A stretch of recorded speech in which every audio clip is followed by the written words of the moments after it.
जय श्री राम। मैं सूरज माथुर, स्वागत है आप सभी का असली भारत की एक और नई वीडियो में। मैं दो स्टोरी के ज़रिए, दो कहानी के ज़रिए आपको समझाने की कोशिश करता हूँ कि माँ क्या होती है। सबसे पहला, आप ये सोचो कि आप कोई बाइक लाए जो आपको सबसे ज़्यादा पसंद है, या कोई कार या कोई फ़ोन जो आपको सबसे ज़्यादा पसंद है। आप उसे घर लाते हो, ठीक है, शोरूम से ख़रीद कर उसकी EMI भरते हो, उसके ऊपर एक स्क्रैच नहीं आने देते, बड़े लाड़ प्यार से पालते हो, बड़े लाड़ प्यार से उसका ख्याल रखते हो। मैं एक बाइक की बात बोल रहा हूँ जो कुछ साल तक आपके साथ रहती है, बस, ठीक है। अब आप उसका बहुत ख्याल रखते हो, ठीक है। एक दिन आपका दोस्त मांग के ले जाता है, बोलता है कि थोड़ी देर के लिए मुझे दे दे, कुछ काम है। और जब वो वापस लाता है तो बाइक में थोड़ी दिक्कत आ जाती है, यानी उससे गलती से वो बाइक गिर जाती है और बाइक थोड़ी टूट जाती है। आपको जो दर्द होगा ना,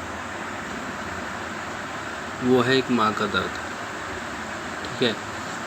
वो भी एक शोरूम से ख़रीदी हुई बाइक की बात बोल रहा हूँ, एक शोरूम से ख़रीदी हुई कार की बात बोल रहा हूँ, जो तुम्हें अपनी जान से ज़्यादा प्यारी रहती है, जो 10 साल तुम्हारे साथ रहेगी, जिसे तुमने बनाया नहीं है, बस ख़रीद के लाए हो, बस अच्छे से ख्याल रखते हो और उसे बहुत ज़्यादा प्यार करते हो, ठीक है। तो सोचो, जो माँ तुम्हें 9 महीने पेट में पालती होगी, जिसने तुम्हें बनाया, तो वो तुमसे कितना प्यार करती होगी। तुमने तो बाइक को बनाया नहीं, तुमने तो कार को बनाया नहीं, तो सोचो तुम्हारी बाइक पर, तुम्हारी कार पर एक हल्की सी खरोंच आ जाती है तो तुम्हें कितना दर्द होता है, जिसकी तुम EMI भरते हो, जिसको तुम हमेशा धुलते रहते हो, जिसका तुम बहुत ख्याल रखते हो कि भाई हल्की सी कहीं खरोंच ना जाए। तो सोच लो कि जिस माँ ने तुम्हें खुद बनाया, ना कि तुम्हें शोरूम से उठा के लाई,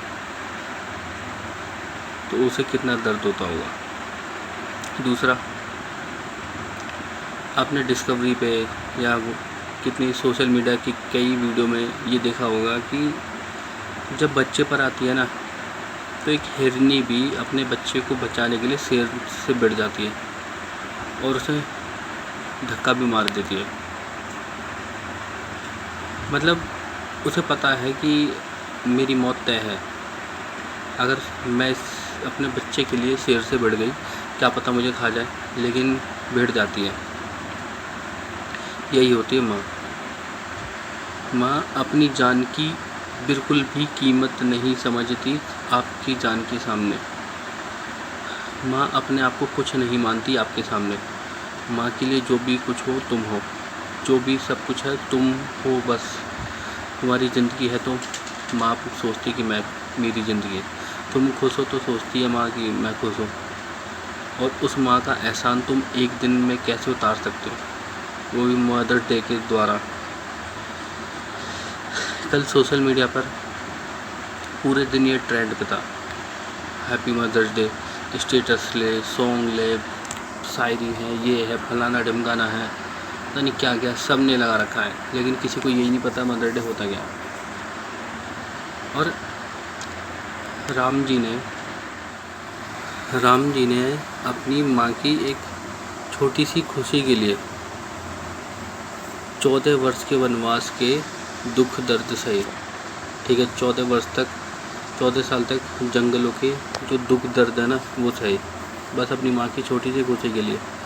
और तुम हो कि बस एक दिन में सारे एहसान उतार देना चाहते हो, वो भी 9 महीने तुम्हें पेट में रखा, इतने लाड़ प्यार से पाला पोसा, और एक दिन में तुम उनका एहसान उतार देते हो। अबे तुम्हारे लिए तो हर एक दिन तो छोड़ो, हर एक सेकंड भी कम है अपनी माँ का एहसान उतारने के लिए।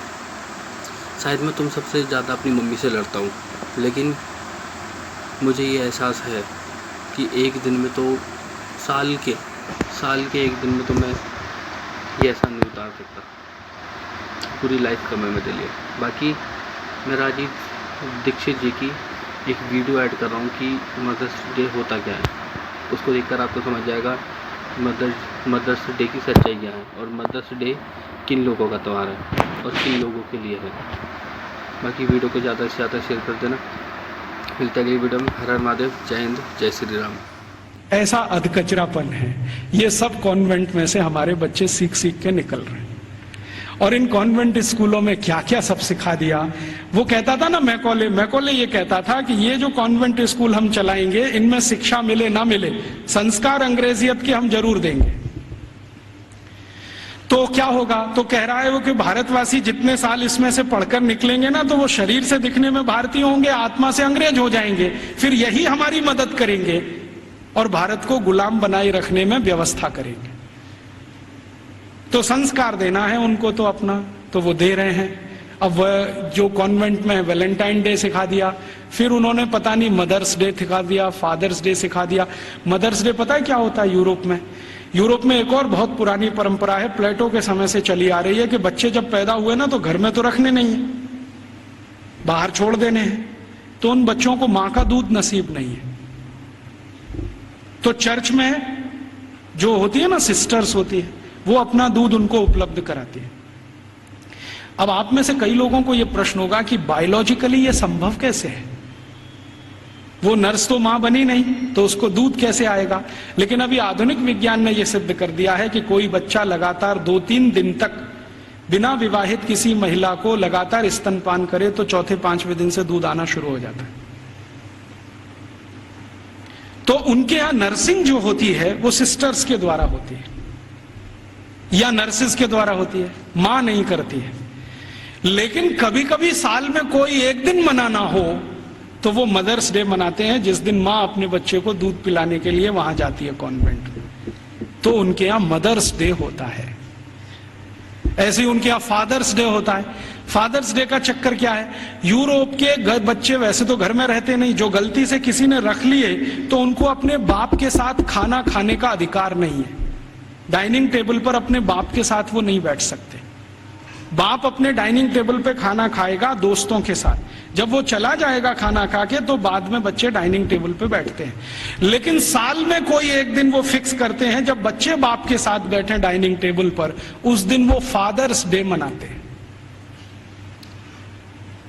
अब उनके मदर्स डे, उनके फादर्स डे, उनके ब्रदर्स डे, उनके सिस्टर्स डे या उनका वैलेंटाइन डे, उसके पीछे कुछ कहानियां हैं। हम बिना सोचे समझे अंधों की तरह से इस पे लग गए। कई बार मैं देखता हूं अजमेर जैसे शहर में, जयपुर जैसे शहर में मदर्स डे पे रैली निकाली जा रही है, प्ले कार्ड लेके बच्चियां अपने अपने हाथ में जा रही हैं, स्कूल कॉलेज उनका छुड़वा दिया जाता है। और ये सब मूर्ख सरकारी अधिकारी किया करते हैं। फिर फादर्स डे पे निकालते हैं, फिर इस पे निकालते हैं। ये सब तमाशेबाजी, ये मैकॉले हमारे यहाँ छोड़ के गया। और वो बार बार कहता था कि हमें संस्कार देना है, शिक्षा दे पाए ना दे पाए वो महत्व का नहीं, अंग्रेजियत का संस्कार देना। तो वो दे गया। अब वो हमारे खून में घुस गया और इतना घुस गया है कि कुछ समझ में नहीं आता ये निकले कैसे।